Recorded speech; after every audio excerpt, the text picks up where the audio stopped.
Hello and welcome to today's LOL Esports Roundup. We're going to cover the series from this morning in the LPL and LCK, and then preview tomorrow's series in both of those regions in addition to the LCS.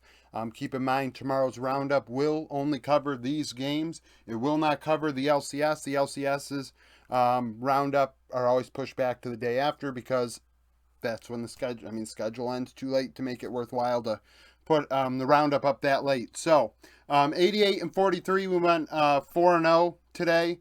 No, sorry, actually went 3 and 1. We got this one wrong. BLG moved up to 4th in my power rankings, only to, you know, crap the bed. Team World Elite, 2 and 2 would win 2 to 1. Hope 11 5 16, 25% of damage in a game where the team really spread out the damage. Shanks 8 3 20 was MVP.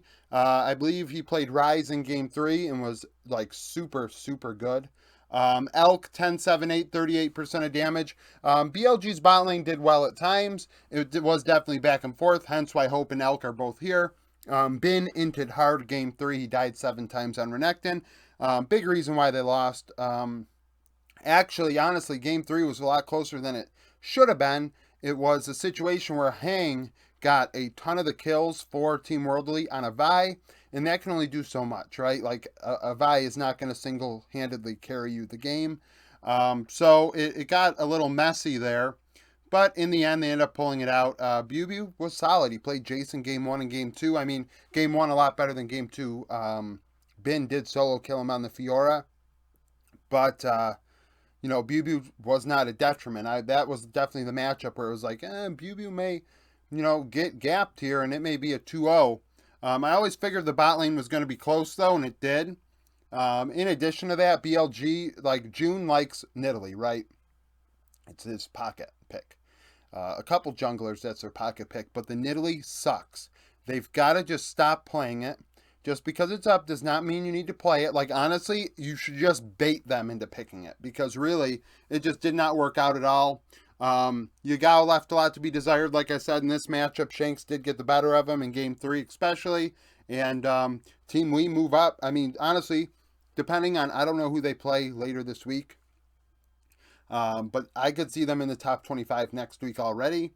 OMG and LNG. OMG 2 and 1. LNG 9th in the power rankings 3 and 0 would win 2 to 1. Tarzan dominated in this one. Was super impactful on the Sejuani and the Maokai game 3 especially.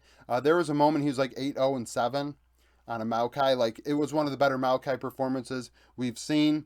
14 6 31, 25% of damage. Scout 13 8 29 in mid. Cream 10 6 18, 29% of damage for OMG. He really struggled in game 3. The Kassadin, he was down 0-4. Definitely a pick where you kind of don't want to give that over, but LNG were able to really navigate that one well because Tarzan went after OMG. Actually, the Elise in game 1 was also really good. Like, Tarzan played one of the better series that we've seen out of him in a long time, reminding us of what his power level is. He is that good. Bot lane was interesting. LP had a fabulous series also. Really stepping it up after winning the last one. And really, that needs to be, noted as well that this rookie is doing better than anticipated. At least I believe he's a rookie. I mean, I don't recall if he's played enough LPL games before this. Very inexperienced bot lane, and it's working for LNG. It really is. And honestly, I'm surprised by it. I won't lie. I thought the team was destined for failure with that bot lane. Not necessarily outside of power rankings level, but as in, like, this team could go to Worlds, but it isn't probable. And the way the bot lane's playing right now, they could. Zika's doing fine in top lane. Is he doing great? No, but he's average right now. OMG had some interesting picks. We saw Abel pull out the Samira. Samira apparently is going to be a good pick on 13-3, so we'll see how that goes. But either way, LNG, very clean win. I can't speak Tarzan, give Tarzan any more flowers than RAM. He played absolutely disgusting today and at a super high level. Excuse me. LCK, Sandbox, and the Freaks. Sandbox 4 and 2, 13th in the power rankings, would win 2 to 1. Freaks were 1 and 5, now 1 and 6. Closer led the team in damage, 10-7, 16, 27%. Willer, 3-3, 19, getting around the rift, making things happen. Bulldog, 7-5-6 for the Freaks, once again leading the way with damage, 31%. This one was definitely very close, for sure. The bot lane got a lot of attention. It really sticks out to me. There was a moment where, I think Sandbox's bot lane in game 1, so the Freaks won game 1. Sandbox got ahead through bot. Willer goes down there, makes things happen. Young Jay did what he had to do to make that Caitlyn lane kind of go back in the grave where it belonged, and help the Freaks catch back up in that matchup. And Taeyun kind of was doing work on the Jhin, and I mean, he did work. He had like 5 or 6 kills. Like, he actually, was pretty efficient and effective. And the Freaks end up winning. Now, the rest of the series, kind of a blur, I'm not going to lie. Bulldog, like I said, all 3 games, Bulldog was fine. I don't think he was the loser in any of these ones. Closer did start stepping it up, though. Game 3 on the Azir sticks out to me. Definitely was one of the more impactful players. I think Dudu was the one for... Yes, it was. So what happened in Game 3, the Freaks really wanted to go topside to get Dudu ahead. They went twice, ganking Birdall, and Birdall actually really took that pressure well. Ended up trading the second time and the first time, actually dragging it out a good bit. So, honestly, part of me almost made Birdall MVP for Game 3 because eating all that pressure and actually trading allowed Sandbox to stay in the game. And in addition to that, Closer, proper team fighting, Willer doing work. Both junglers, I think, ended up stealing objectives at some point, so it's not here or there. Both of them had a miss. But Sandbox win, right? They beat the teams that are worse than them once again, just like in summer. Really doing work. Envy may not be as good as Prince was, but he's a lot better than anticipated. This team is a lot better than anticipated. So, 5-2. T1 and Bro. T1 second, Bro 22nd. 5-1, 3-3. T1 win 2-0. Guma ends up being MVP. Zeus 6-3-10, 28% of damage. Keria 4-2, 21. Umpty 7-9-7, 26% of damage for Bro leading the way. That kind of puts in perspective. You don't want your jungler leading you in damage necessarily with a KDA of 7-9-7. I know we have Tarzan over there leading LNG, but 14-6-31 looks a hell of a lot better than 7-9-7, right? Guma ends up being MVP. He had a penta in game 2. Do I consider it a real penta? On paper, it's a real penta, but in my heart, it's not. It was given to him as a prize, a participation trophy, if you will. So he ends up being MVP because he got a penta, but really, honestly, the penta was given to him. So I hate when pentas are given. It's devaluing the penta itself. Now, as far as the games are concerned, game 1, Bro wanted to go top lane and get Morgan ahead. Oh, no, opposite. T1 went top lane, got Zeus ahead. Bro went bot lane after Guma. In the end, T1 ended up taking it. Very standard draft. I think Victor mid and Sivir Ashe bot lane. Maybe Nar Sejuani topside. Very, very standard out of T1. Game 2, a little more reckless. We had Gragas. I forget. Oh, and they split up the Lucian Nami. I forget who they had alongside the Nami. Maybe it was Caitlyn Nami? No, it was Zeri Nami because he had a pentakill on Zeri. Zeri Nami for T1, and T1 ended up winning, right? They got a couple 2v2 kills, if I recall correctly. And actually, they were 2v2 killed, and then I think they returned the favor. So the bot lane was a little chaotic. Obviously, these weren't the most optimal lanes because you have Lucian Sona versus Zeri Nami. But T1 take it after game 1 where it was very clean, very standard, and expected. Game 2 being more T1 throwing a game, scrimming, stuff like that. So T1 winning, not a shocker. LPL for tomorrow, we have EDG and Ninja in pajamas. EDG 16th in the power rankings, 2-1. By the way, if you did miss the power rankings, they were updated yesterday. NIP 1-3. EDG beat RNG. NIP lost to top.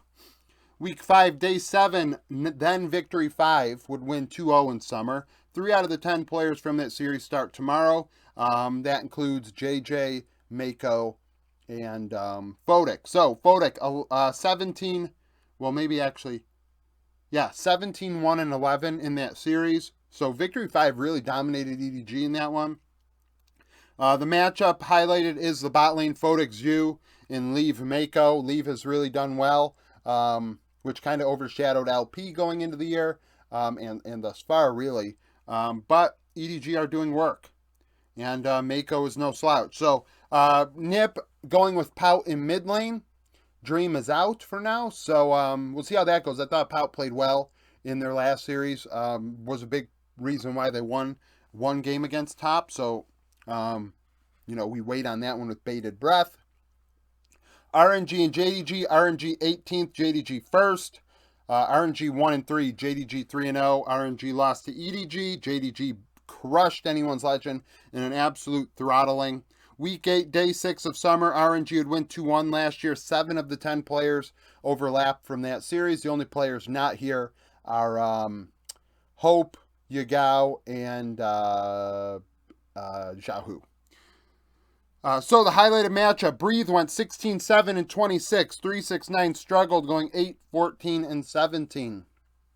Matchup highlighted, Gala Ming, Ruler missing. Obviously, two of the better bot lanes you're going to come across. Definitely two of the top 10. Ruler missing being arguably in the conversation for best. And Gala and Ming, when they get back to 100%, are going to be in the top 5 to 10 range. Very, very stout, but we have to keep in mind they've only been scrimming for a week since Ming returned. And RNG are going with Tangwan in mid to start game 1. So this team continues to not do what they need to do to maximize their ability. So 1 and 4 is definitely a possibility, and this is just absolutely atrocious and embarrassing.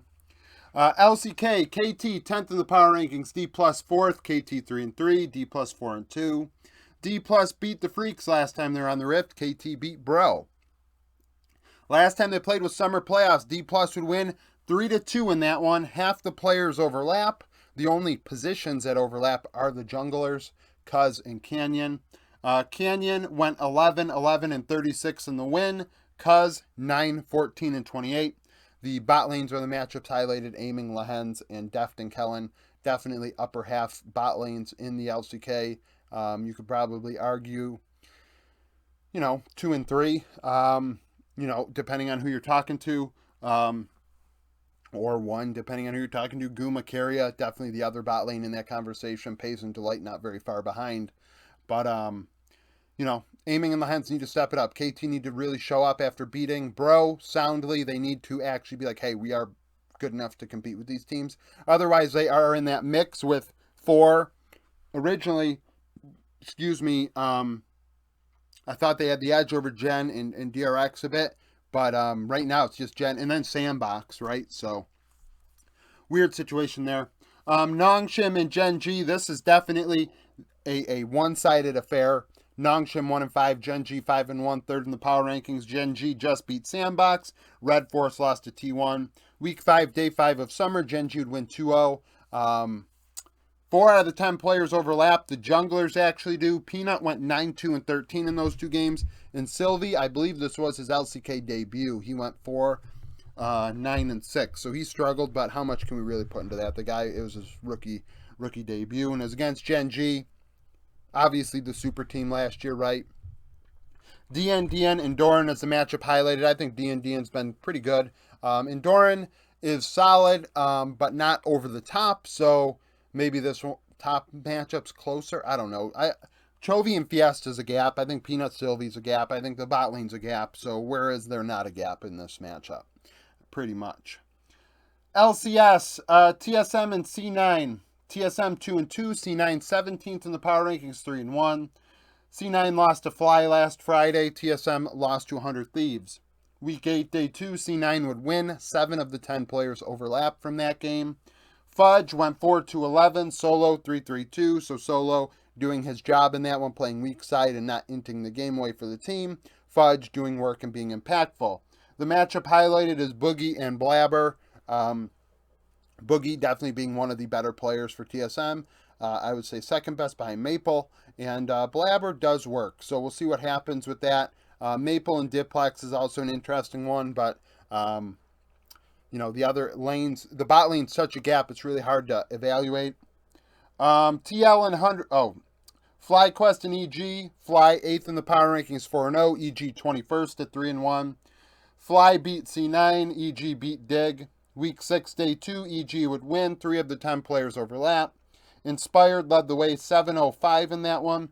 Vikla and Jojo Puna's matchup highlighted 2 of the younger mid laners you're going to find in major regions. And this is a good matchup for both, right? A good test for both. Jojo, one of the better North American mid laners or players in general. And Vikla, I think Vikla's done well, but I'd like to see more out of him, and I think this is a good test to show that.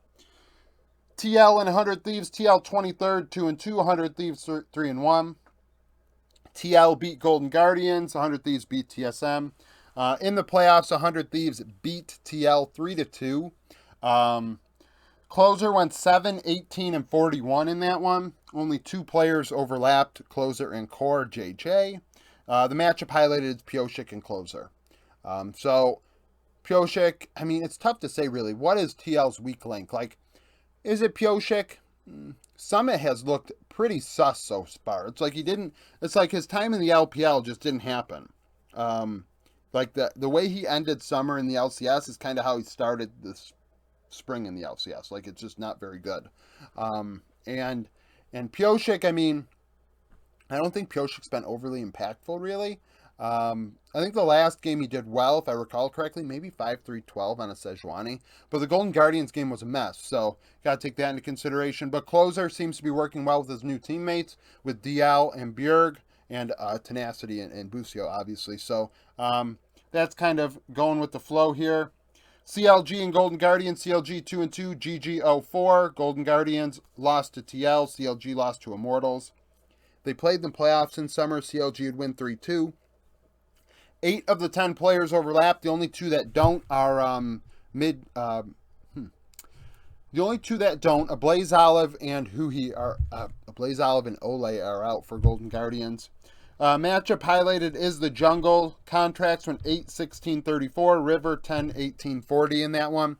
River Gory is definitely what's going to make Golden Guardians live or die. And honestly, I'd bank on that more than what CLG are cooking up. No offense to CLG, but honestly, and it's unfortunate because River's trying his damnedest, but Licorice just inted his face off in that TL game against Summit, and the bot lane isn't doing enough. Like, River is just... I feel so bad for River. Last game, Immortals and Dig. Immortals 1-3, Dig 0-4. IMT beat CLG, Dig lost to EG. Week 7, Day 1, Dig would win. In summer, Spawn went 4-0-7. 4 of the 10 starters from that game start tomorrow. Top lanes of matchup highlighted Revenge and Armit.